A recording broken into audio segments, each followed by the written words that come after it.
just at the World Garden in the Prairie going to the plant fair. And it looks friggin' chocker. Jeez, I weren't expecting this when I came around the corner. Oh, this is a boss little stand.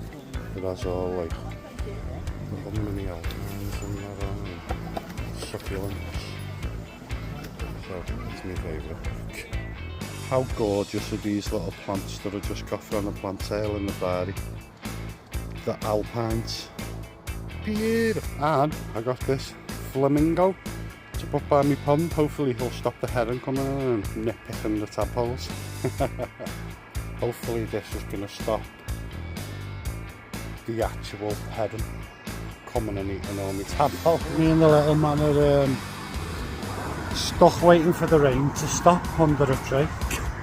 My little orchid's opened in the house and it's white and pink. Just out with the poodle. I've lost my friggin' Bluetooth headphones, so now I've got wired headphones in and the tangling in absolutely everything.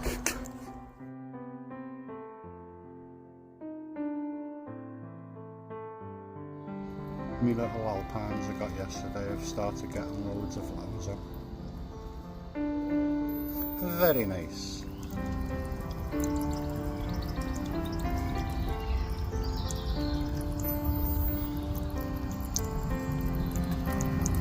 My first little pond frog, how cute.